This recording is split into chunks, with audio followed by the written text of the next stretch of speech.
The tropical lowland rainforest extends basically from around Ingham area to Cairns, Mossman, and then the whole big Daintree area.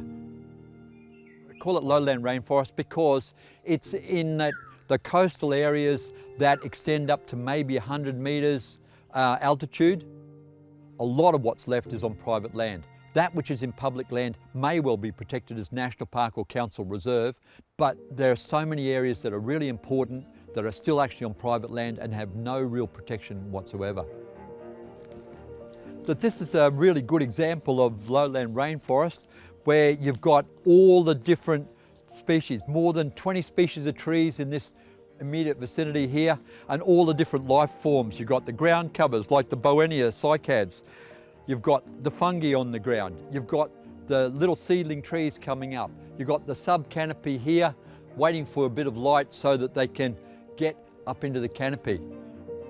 Then it goes up, you have epiphytes in the tree, and the canopy is up 30 metres, but it's a very uneven canopy. Some's up high, some's down lower because of repeated cyclone disturbance. It's got a lot of vines, which is what it should be, except that because we've got so much clearing now, we've got invading vines as well. The thing about it is it's lush because it's got the warmth, the moisture, the rich soils. It produces lots of leaves for those things that feed on leaves. It produces lots of flowers and fruit for those things that feed on fruit.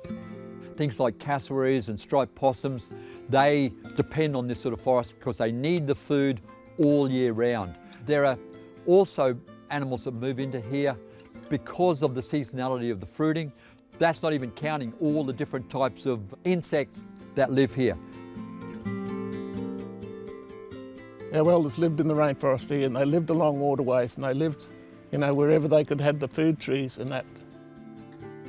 Wherever we go in country, we're finding artefacts, that our old people used.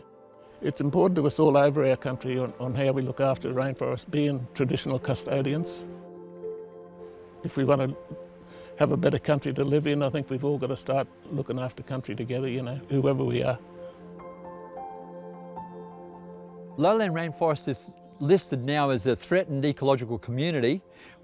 Just because it's listed doesn't mean it's safe. We've got ongoing problems with clearing, habitat loss. There are a lot of weeds that come in because of the fragmentation. You also get the invasive species. So we've got tramp ants, we've got pigs. Many of our species here are myrtaceae and will be susceptible to myrtle rust.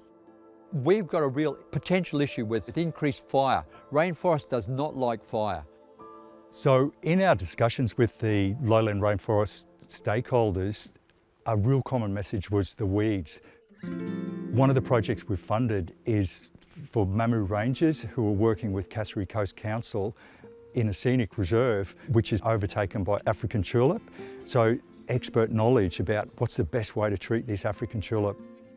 Over here we've got quite an old tree. She's feeding out plenty of roots for all these young suckers to grow off, and some of the roots are expanding out 20 metres, 30 metres, just shooting up randomly. We've drilled and filled with the method that we're using. So yeah, I quite enjoy the hands-on work of it. It's keeping us rangers on country. What we're looking forward to seeing is major reduction of the weed and then the thriving of the native plants again. Some of the goals in the Wet Tropics for lowland rainforests are to support the landholders who have lowland rainforest and their property to look after that forest, and also to assist those landholders to buffer that forest and maybe even to consider connections with adjacent lowland rainforests so we have a healthier system for the wildlife.